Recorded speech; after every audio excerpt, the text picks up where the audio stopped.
How do power stations provide electricity to thousands of houses around a city? They don't use giant batteries. They do that by spinning a giant turbine like this. And to spin such a turbine, some power stations use very hot steam that blows over the turbines and spins it. Or maybe we can use the energy of the falling water. Or another example could be we fit these inside giant windmills and let the wind do the work for us. Whichever way you choose, all we do is spin a giant turbine. But how does turning something create electricity? Well, the technology is based on electromagnetic induction, discovered by Michael Faraday more than 200 years ago. The basic idea is that if you take a wire and move it up or down inside a magnetic field, it induces an electric current. So all we have to do is attach a coil of wire to these giant turbines and place them inside a magnetic field. As the turbine rotates, the coil starts rotating and the wires start moving up and down inside the magnetic field. That produces the electric current. And this can now be used to light up things. These devices are called electric generators. They convert spinning or mechanical energy into electrical energy. So let's look at them in detail now. So let's start by figuring out in what direction a current gets induced or generated in this coil once it starts rotating. So let's say, in our example, the coil rotates clockwise, somewhat like this. Now, how do we figure out the direction of the induced current? Well, we have already learned something called the Fleming's right-hand generator rule, which says you stretch the fingers of your right hand like this, such that they are perpendicular to each other. Then the thumb represents the direction of the motion of the wire. That is the direction in which you're pushing the wire. The forefinger gives us the direction of the magnetic field. Then our middle finger will give us the direction of the current. So all we have to do is align our right hand to make sure the thumb and the forefinger point in the direction of the motion and the magnetic field. Then the middle finger will give us the direction of the current.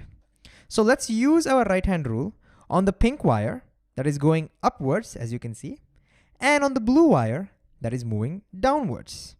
So it'll be a great idea if you can first see whether you can try it yourself. So go ahead and use your right hand and see if you can figure out the direction of the current in the pink and the blue wire. All right, if you've done it, let's first start with the pink wire. Because the pink wire is going up, the thumb should be pointing upwards. The magnetic field is to the right, so the forefinger should be pointing to the right. And so if we align our fingers that way, it will look like this. Since the middle finger is pointing inwards, this means the current in the pink wire must be inwards.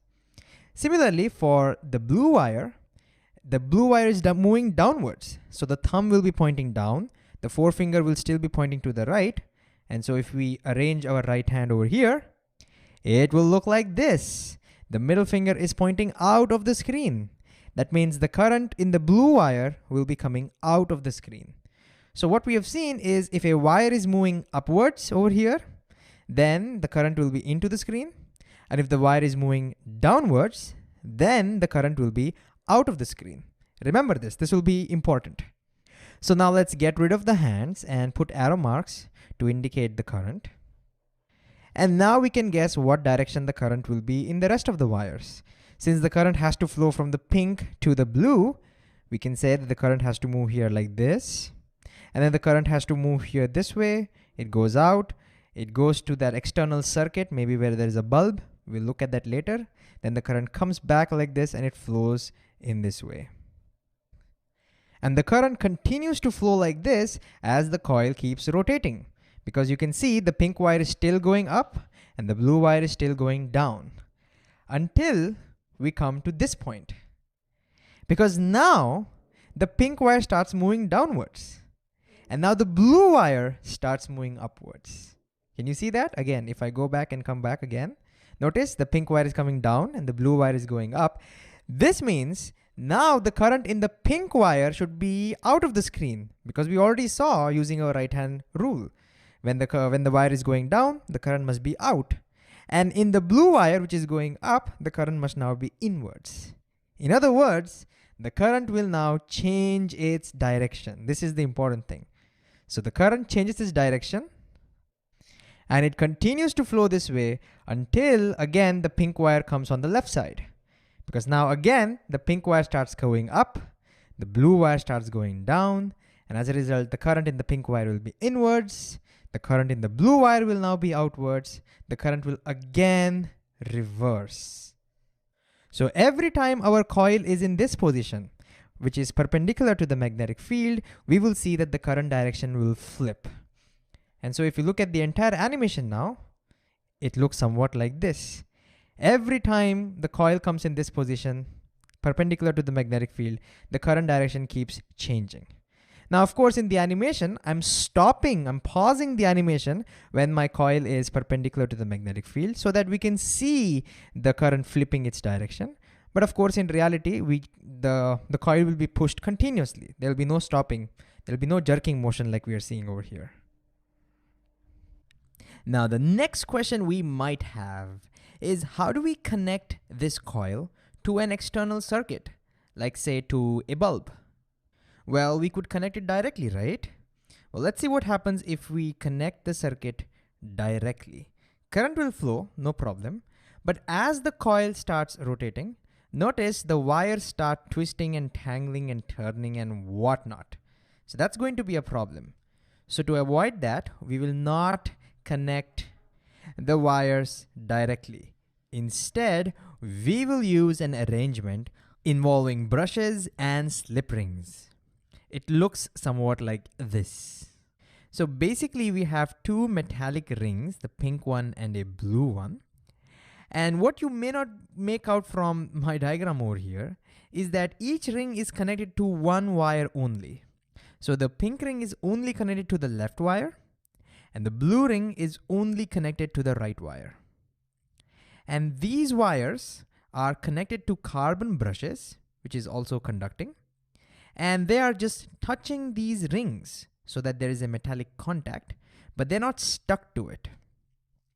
So right now, there is a contact, the circuit is complete, and as a result, the current comes out of the blue ring, as you can see, moves this way, and current flows into the pink ring and goes like this.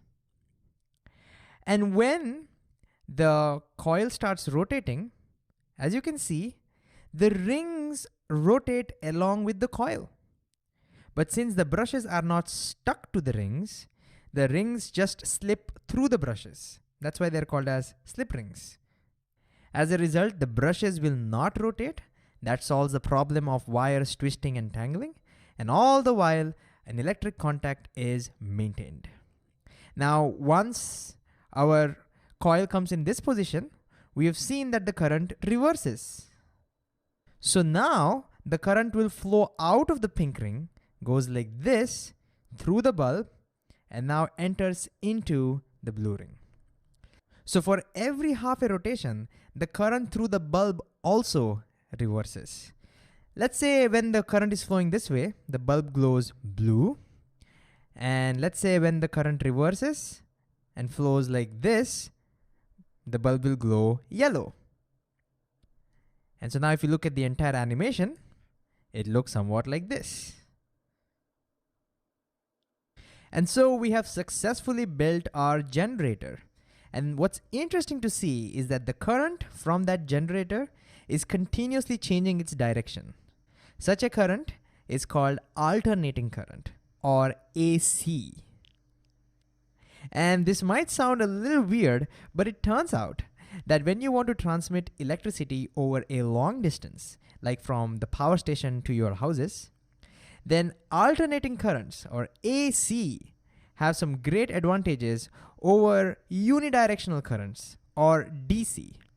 And it's for that reason the current that we get at our houses, the electricity that we get at our houses, are all AC. And these generators are called AC generators.